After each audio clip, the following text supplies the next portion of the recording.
नमस्कार दोस्तों, स्वागत है आप सभी का मेरे इस न्यू वीडियो में और आपके अपने यूट्यूब चैनल मज़ेदार रीडिंग में। आशा करता हूँ आप लोग बहुत ही अच्छे से हेल्दी फिट एंड फाइन होंगे दोस्तों। तो क्या दोस्तों आप लोगों को रीडिंग करने में दिक्कत आती है? तो आपकी दिक्कत को दूर कौन करेगा? मैं। क्या रीडिंग आपको बोरिंग लगती है तो उसको जल्दी से थोड़ा कम बोरिंग करके आपको कौन समझाए, आपको कौन रीडिंग करवाएगा इनडायरेक्टली? मैं। आप लोगों को रीडिंग करने में एक एक चैप्टर लग जाते हैं 3 4 5 दिन, तो उसको एक दिन में कौन कराएगा? वो भी विद इन 50 मिनट्स से पक्का, और विद इन 40 और अराउंड 40 मिनट्स कौन कराएगा? मैं। अगर आप स्पीड बढ़ा के उसको देखेंगे तो आपको 40 मिनट से भी कम लगेंगे। इसको इंश्योर कौन करेगा? मैं।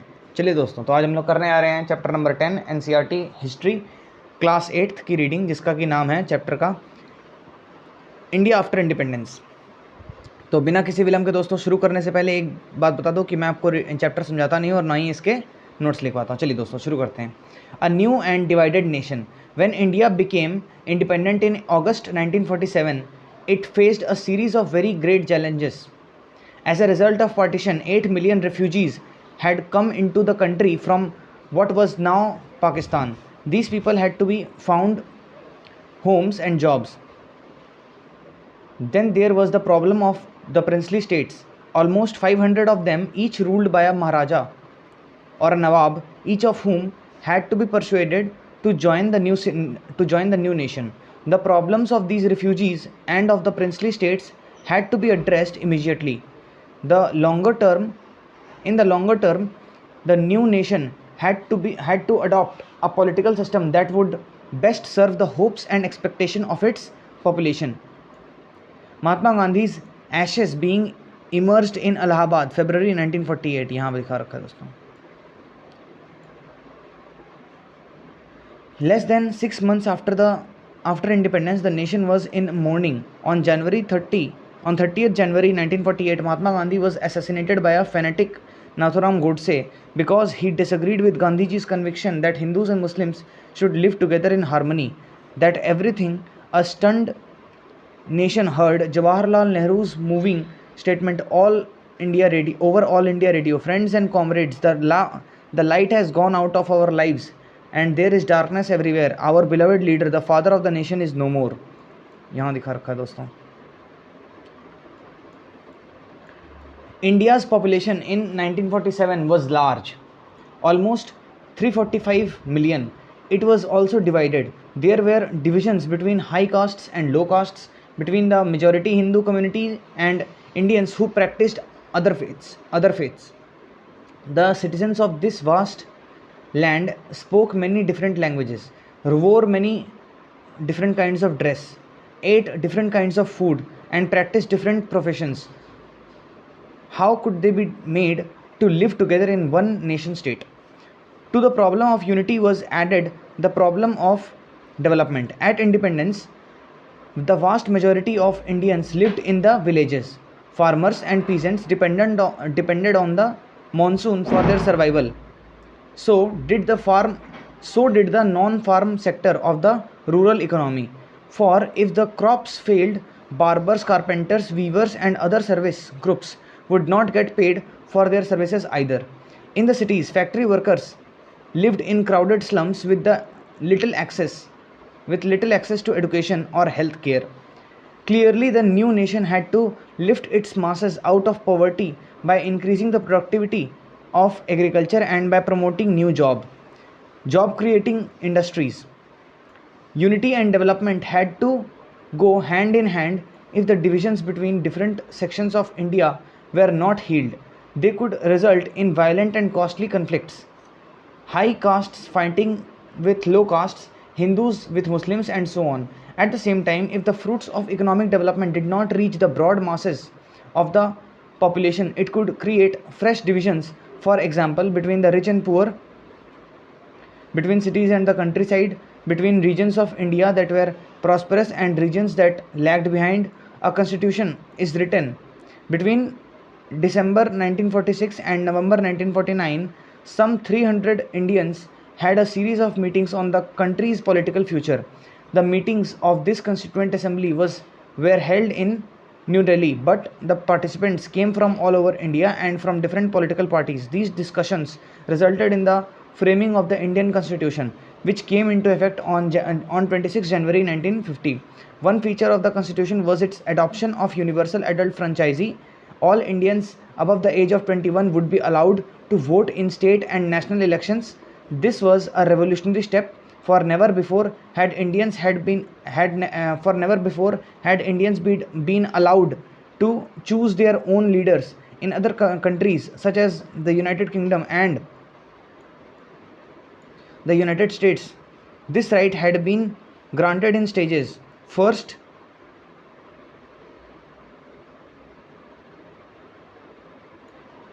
only men of poverty, first only men of property had the vote.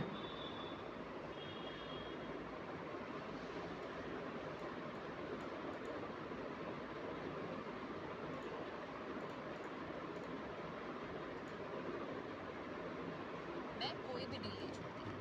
तो फोन पे से बाइक इंश्योरेंस की बेस्ट डील कैसे रहने देती? फोन पे।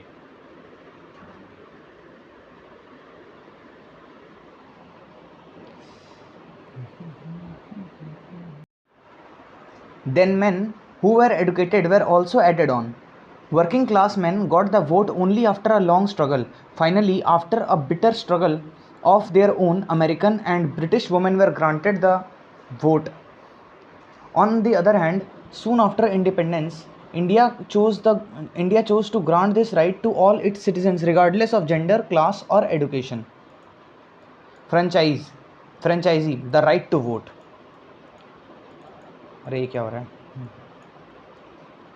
Jawaharlal Nehru introducing the resolution that outlined the objectives of the Constitution. ये दिखा रखा है दोस्तों यहाँ पे. A second feature of the Constitution was that it guaranteed equality before the law to all citizens, regardless of their caste or religious affiliation. There were some Indians who wished that the political system of the new nation be based on Hindu ideals and that India itself be run as a Hindu state. They pointed to the example of Pakistan, a country created explicitly to protect and further the interests of a particular religious community, the Muslims. However, the Indian Prime Minister Jawaharlal Nehru was of the opinion that India could not and must not become a Hindu Pakistan. Besides Muslims, India also had large populations of Sikhs and Christians, as well as many Parsis and Jains. Under the new constitution, they would have the same rights as Hindus, the same opportunities when it came to seeking jobs in government or the private sector, the same rights before the law. A third feature of the constitution was that it offered special privileges for the poorest and most disadvantaged Indians. The practice of untouchability, described as a slur and a blot on the fair name of India, was abolished. Hindu temples, previously open to only the higher castes, were thrown open to all, including the former untouchables. After a long debate, the Constituent Assembly also recommended that a certain percentage of seats in legislatures as well as jobs in government be reserved for members of the lower castes. It had been argued by some that untouchable, or as they were now known, Harijan candidates did not have good enough grades to get into the prestigious Indian administrative service. But as one member of the Constituent Assembly, H.J. Khandekar, argued, it was the upper castes who were responsible for the Harijans being unfit today. Addressing his more privileged colleagues, Khandekar said, we were suppressed for thousands of years. You engaged us in your service to serve your own ends and suppressed us to such an extent that neither our minds nor our bodies and nor even our hearts work, nor are we able to march forward. Along with the former untouchables, the Adivasis or scheduled tribes were also granted reservations in seats and jobs. Like the scheduled castes, these Indians too had been deprived and discriminated against. The tribals had been deprived of modern health care and education, while their lands and forests had been taken away by more powerful outsiders. The new privileged the new privileges granted them by the constitution were meant to make amends for this. ये सब दोस्तों source से आप लोग पढ़ लीजिएगा.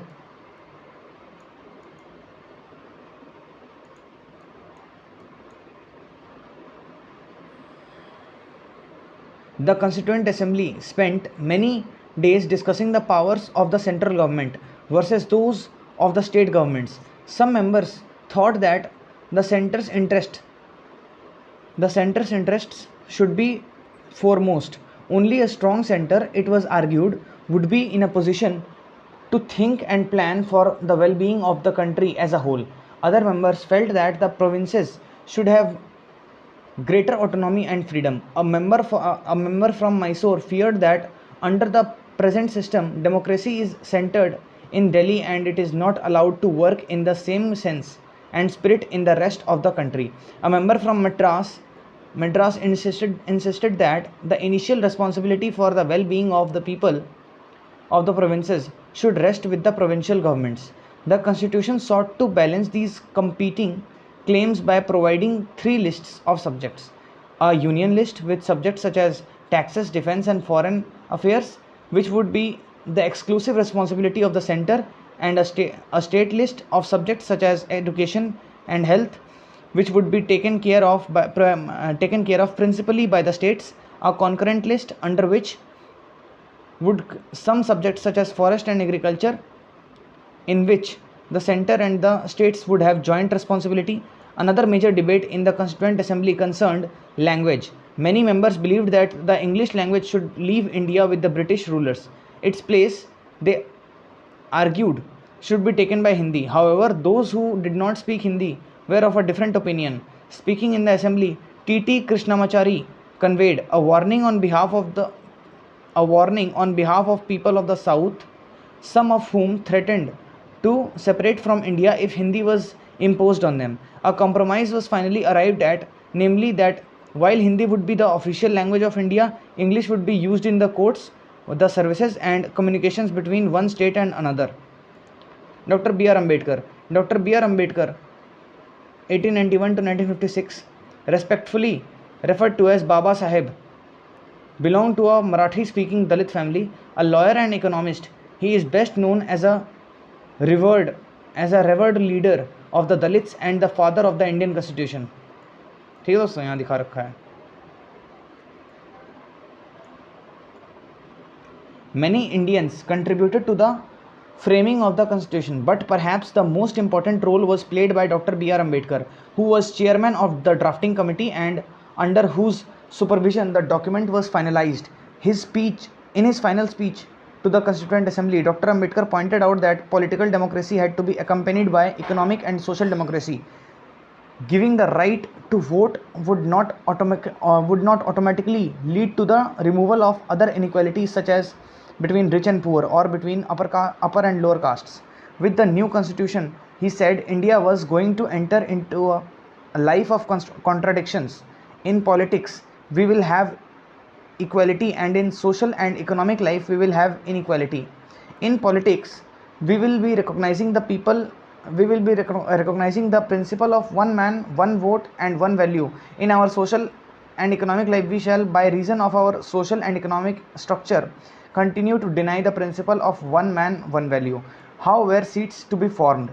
Back in the 1920s, the Indian National Congress, the main party of the freedom struggle, had promised that once the country won independence, each major linguistic group would have its own province. However, after independence, the Congress did not take any steps to honor this promise. For India had been divided on the basis of religion. Despite the wishes and efforts of Mahatma Gandhi, freedom had come not to one nation but to two. As a result of the partition of India, more than 1 million had been killed in riots between Hindus and Muslims. Could the country afford further divisions on the basis of language? Both Prime Minister Nehru and Deputy Prime Minister Vallabhbhai Patel were against the creation of linguistic states. After the partition, Nehru said disruptionist tendencies had come to the fore.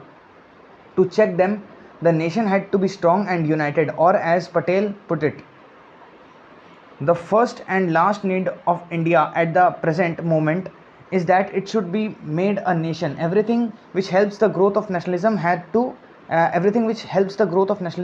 go forward, and everything which throws obstacles in its way has to be rejected. We have applied this test to linguistic provinces also, and by this test, in our opinion, they cannot be supported. Linguistic, relating to language. That the Congress leaders would now go back on their promise created great disappointment. The Kannada speakers, Malayalam speakers, the Marathi speakers had all looked forward to having their own state. The strongest protests, however, came from the Telugu speaking districts of what was the Madras Presidency. When Nehru went to campaign there during the elections of 1952, he was met with black flags and slogans demanding "We want Andhra." In October of that year, a veteran Gandhian named Potti Sriramulu went on a hunger strike demanding the formation of Andhra state to protect the interests of Telugu speakers. As the fast went on, it attracted much support. Hartals and bands were observed in many towns. Potti Sriramulu, the Gandhian leader who died fasting for a separate state for Telugu speakers. On 15 December 1952, 58 days into his fast, Potti Sriramulu died. As a newspaper put it, the news of the passing away of Sriramulu engulfed entire Andhra in chaos.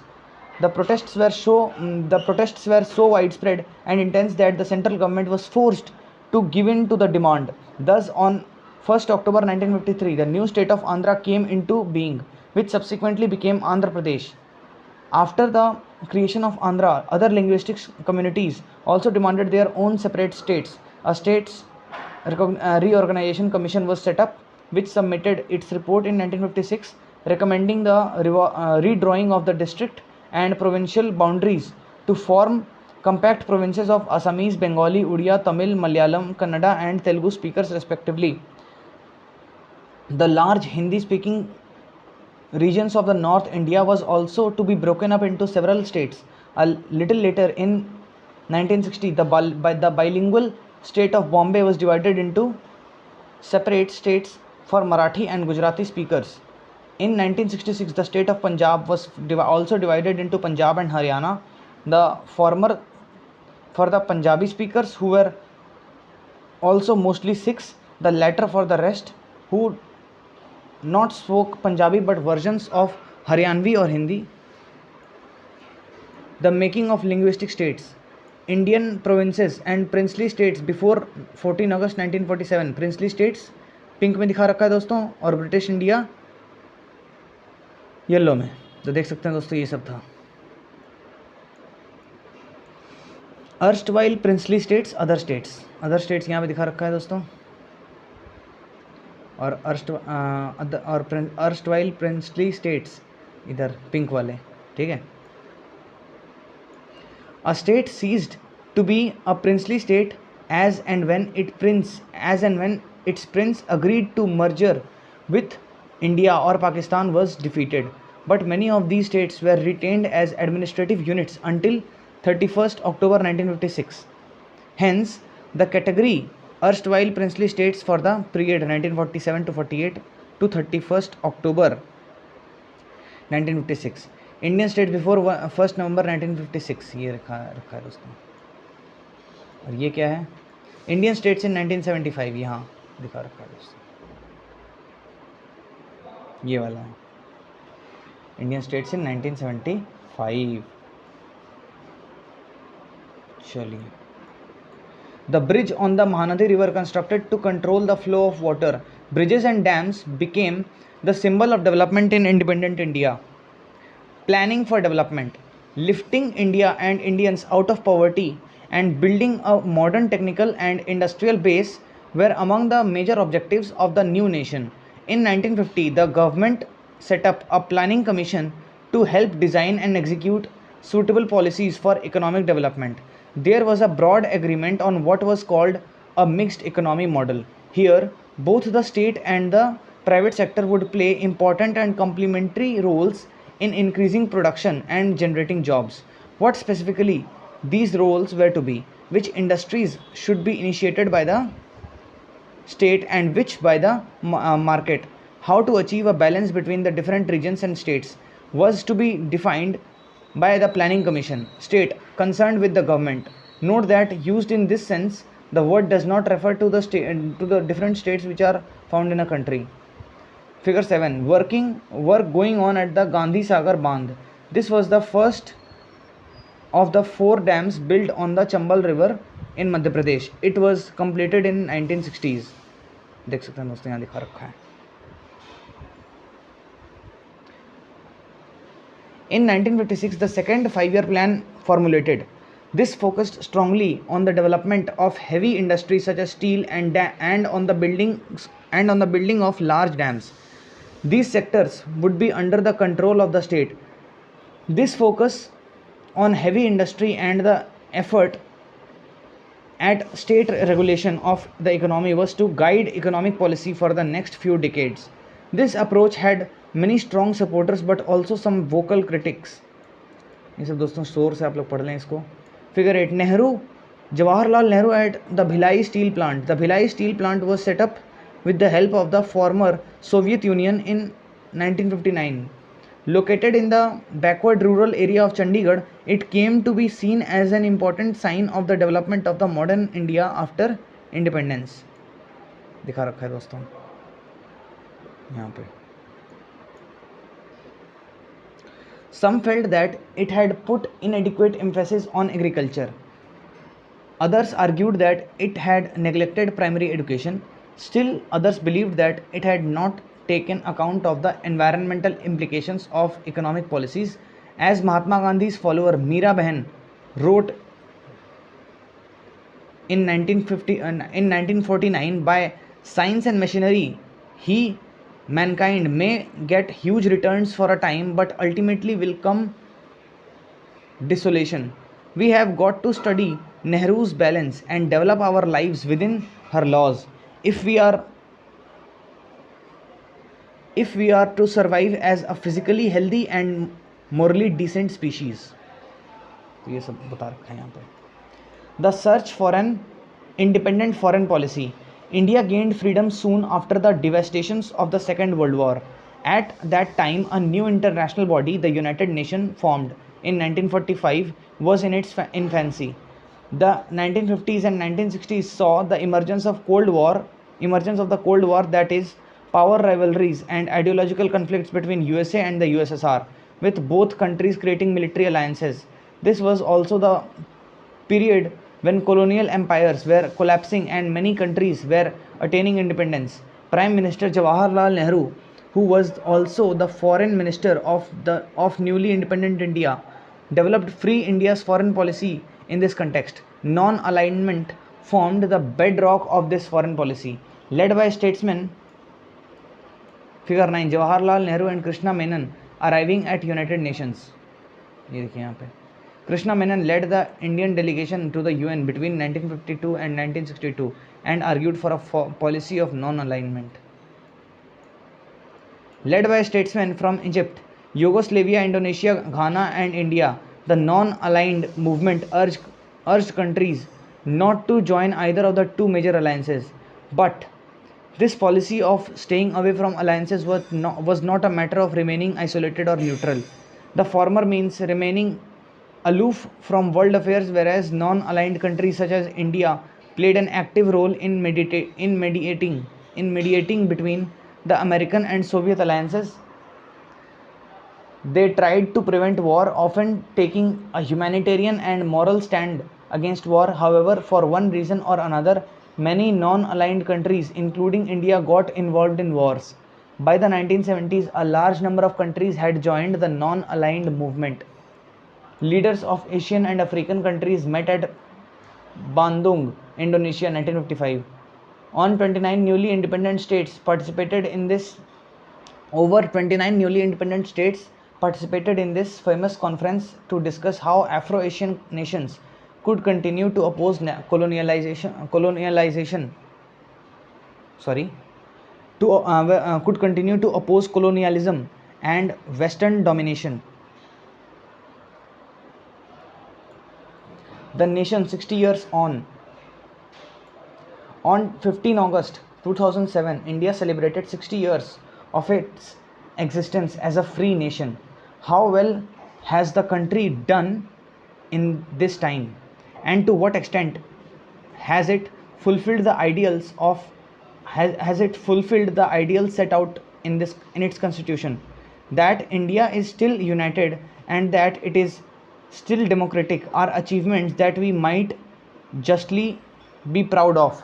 Many foreign observers had felt that India could not survive as a single country, that it would break up into many parts, with each region or linguistic group seeking to form a nation of its own. Others believed that it would come under military rule. However, as many as 13 general elections have been held since independence, as well as hundreds of state and local elections. There is a free press as well as an independent judiciary. Finally, the fact that people speak different languages or practice different faiths has not come in the way of national unity. On the other hand, deep divisions persist.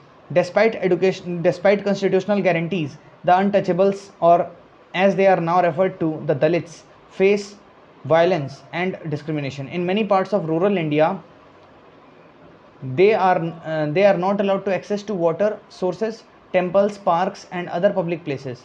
And despite the secular ideals enshrined in the constitution, there have been clashes between different religious groups in many states.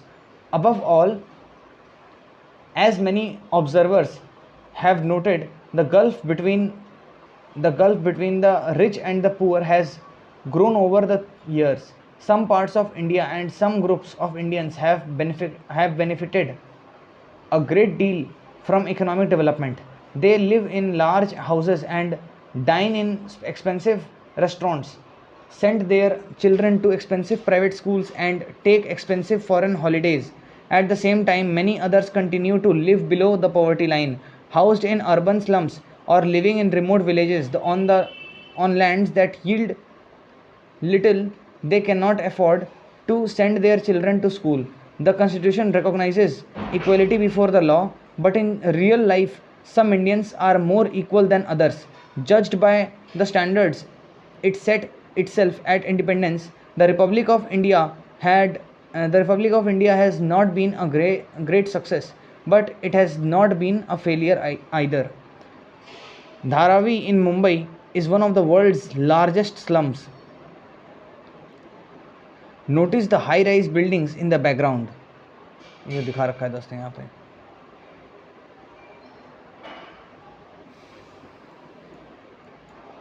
Elsewhere, what happened in Sri Lanka in 1956, the year the states of India were recognized on the basis of language? The Parliament of Sri Lanka, then Ceylon, introduced an act recognizing Sinhala as the official language of the country, as the sole official language of the country. This made Sinhala the medium of instruction in all state schools and colleges, in public examinations, and in the courts. The new act was opposed by Tamil speaking minority who lived in the north of the island.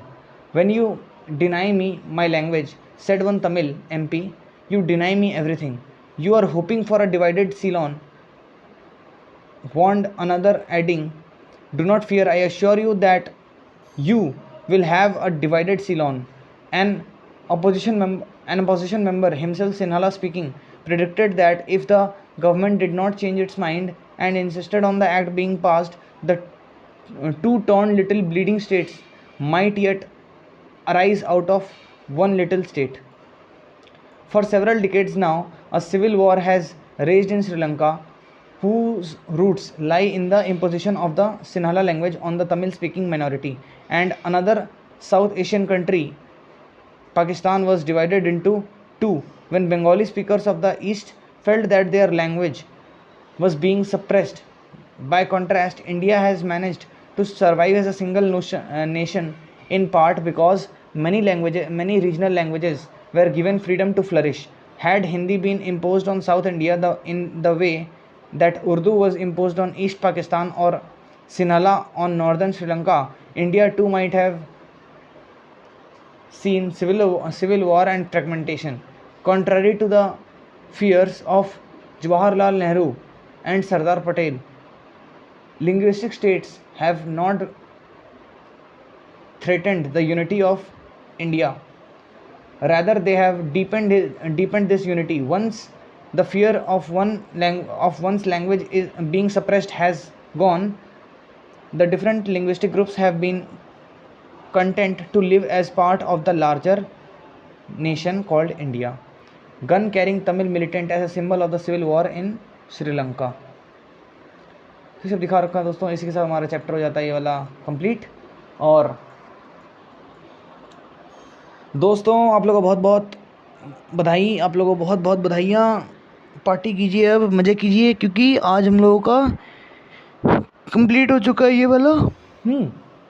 चलिए, तो आप लोग बहुत बहुत शुक्रिया कि आप लोग अंत तक बने रहे. इसी प्रकार से आप लोग बने रहेंगे तो हम लोग आसानी से दोस्तों रीडिंग बहुत जल्दी कंप्लीट कर पाएंगे. कितने मिनट में हुआ ये वाला? 25 मिनट में रीडिंग कंप्लीट हो गया दोस्तों. ठीक है, क्योंकि चैप्टर कम पेज का था, 13 पेज का शायद. हाँ, 13 पेज का था चैप्टर, इसीलिए आराम से हो गया दोस्तों. ठीक है, तो चलिए मिलते हैं नेक्स्ट वीडियो में. Thank you, have a nice day. आप लोग के साथ मेरे बेस्ट विशेष हमेशा साथ रहते हैं दोस्तों. और आप लोग को वीडियो पसंद आए तो लाइक शेयर और सब्सक्राइब जरूर करें. Thank you.